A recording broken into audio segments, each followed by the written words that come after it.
Alright, y'all, so the one Escanor's out. He is out. You can summon for him.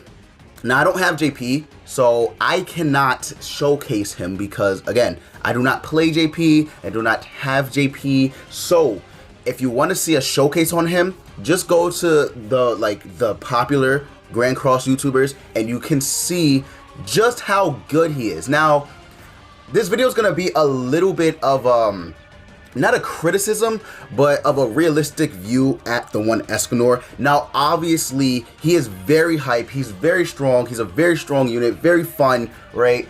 But I don't think that I'm not gonna try and gas him up, all right? So we're gonna look at him from a realistic standpoint, okay? We're not gonna look at him through the eyes of Omega Whale. We're not gonna look at him through the eyes of someone who's buffing him with like Green Gouther or Ludishul or Easton or someone, right, or Death Pierce on the sub. We're just gonna look at him as him. So the main thing about this Escanor is that he is very good, but his damage heavily relies on him critting, and he is going to crit often, right? Because he is a very, very good character. This is him at level 1 base stats. So you can see at base stats, he has 50% crit chance. Now, I'm gonna go ahead and show you guys a picture, and I'll show you guys what he looks like when he's super awakened and whatnot, what his substats are. So let's go ahead and let's go take a look at that real quick. Alright, so you guys can see right here that you can get a brief overview of his stats. I'll zoom in, but he looks very, very good. Again, this is from the live stream, right? The Korean live stream. So if you got him 4-star Super Awaken, I'm assuming his cosmetics are upgraded to the max, right? So 13k attack, 9,000 defense, and 128k HP. Again, this is with the equipment as well, so I'm assuming his equipment rolls are maxed out. But that's not what we want to look at. We want to look at this. This is what we want to look at. His substats. So 69% chance to crit is crazy. Again, craziness. His substats are really, really good. So we have almost 200% crit damage. Like, what? His pierce rate is 64.5%, which is very, very good. Obviously, they didn't want to make his resistance high as well, so he has very low resistance, but it doesn't matter because he's going to be dealing out damage like crazy. Life still at 18%. He has a 127%, I believe that's recovery rate, then 106% crit defense. Yeah, crit defense. He's like, yo, he's crazy. He's crazy with his substats. So very, very good in that department. He is very, very good. Again, 69% crit chance is very good. However, his skills are not that, like, he doesn't hit as much as you would think he does, because his first skill only hits 1 time, and then his second skill hits 2 times. So we'll go over that, right? I just wanted to show you guys the stats so you guys can see the stats for yourself. Again, not sure if their equipment rolls have things to increase their substats, but if this is just his substats base, very, very good. Very, very good, right? Level 80 out of 80, 6-star Awaken, Super Awaken, very, very good. So let's go ahead and look at his skills. Alright, so this video is all over the place, and I apologize for that, but I did want to give you guys a look at his substats when he is completely built up. So there you go. But let's look at his skill. So his skill 1, Super Slash, right?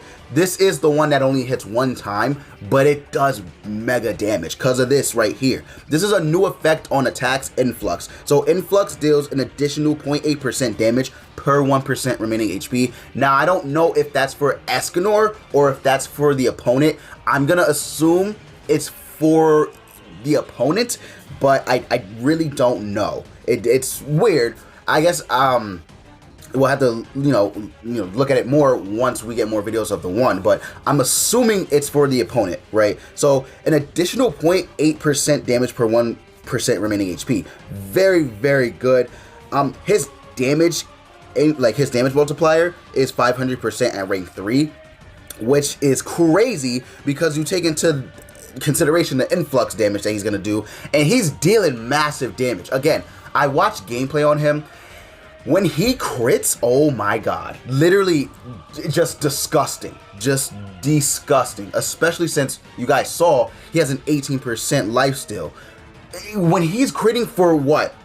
Like 300k almost? Or no, easily above 300k, right? With the right team setup, you know, he's crazy. Now without support, I don't think he's gonna be as impressive as people think, just because without support, his damage without crits is okay.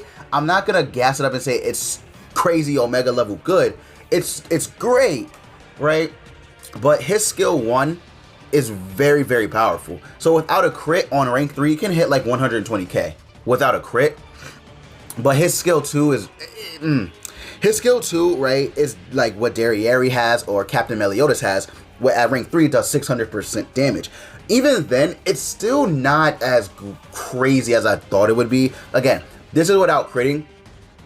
He does like, I would say the most damage I've seen without crits was probably 117k with this right here, with this rank 3. So, I mean, it's good damage, right? I'm not saying it's bad. It's very, very good damage. It's just when you see how much damage he hits for when he crits, it's like so underwhelming without it, because the damage he does is kind of like similar to a very good SSR character, right? A very good normal SSR character. But when he crits, it's just broken. It's absolutely insane. It's broken. So again, you have to set up the team, because he's not gonna, I don't think he's gonna crit as much without the right setup. So I've seen people use Ladosho, I've seen people use Green Galther, Death Pierce on the back. I've just seen so many team setups that can help him crit. But without it, I don't think he'll be as great. But I mean, again, he's very good because of his passive as well. His ultimate, no one's surviving this. I don't care. Literally no one is surviving this ultimate. It's almost insane. This death damage inflicts 100% at 6 out of 6, by the way. 100% of additional damage? When I seen this on the live stream, literally no one can survive it. You nuke one unit with the skill, like with the ultimate right off the bat. You kill one unit, then the additional death damage kills a random unit, and then it just does so much. It's crazy. And this also counters Goddess Elizabeth's revive, by the way, because if you kill Elizabeth, right, and then she revives, she dies because there's additional damage at the end of it. Even 1 out of 6 is very, very useful. I don't know if it'll straight up kill someone, but that additional damage will. Right? That additional damage should kill the unit in one go. So very, very strong ultimate, deserving of it, obviously, because it's Escanor, the one, right? Divine Sword Escanor. It's very strong. So good right there. His passive, oh my god. So, his passive, right? The hero gains a buff, which increases all stats, right? I just want to, emphasize the all stats part by 6% at the start of an ally turn. So every turn you go, you're getting a 6% increase to all stats, which is crazy, right? When there are 3 stacks of this effect, which is 18% at max, you can only get it to 18%, but that's very, very good still. All your stats are being increased. So at this point, you're gonna be critting because he's gonna have more crit chance. So very, very, very good. When there are 3 stacks of this effect, removes debuffs and becomes immune to debuffs for 1 turn. Can't be debuffed?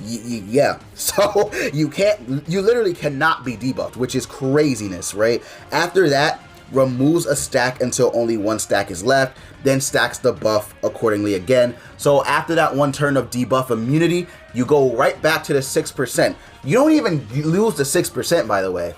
So I guess in all, and realistically, he's not even at 69% crit chance, right? He's at like, what is it? 71, 2, 3, 4, 5. He's at 75% crit chance.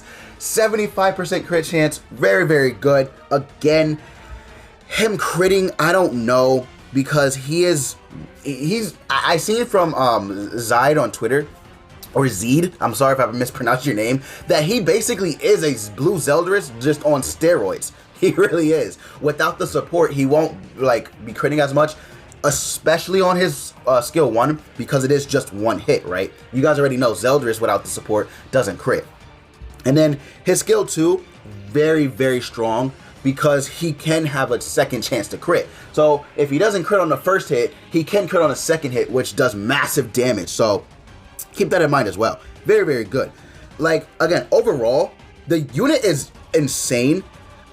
I don't know how he'll perform without the necessary support, but again, when you showcase a unit, you want to showcase them at their best, or you want to showcase them with the right amount of support. So it's not like we're gonna see the one Escanor hitting for these numbers all the time.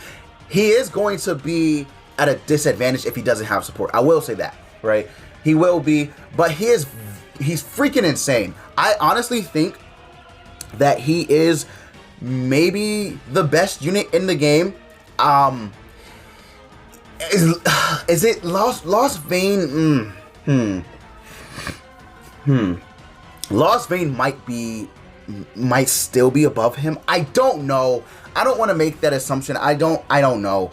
I think he is the best unit in the game because of his color. He is blue, which means Lost Vein is at a disadvantage right there. So he might be number one. He might be number one. Even without the support, he still might be number one. So I don't know.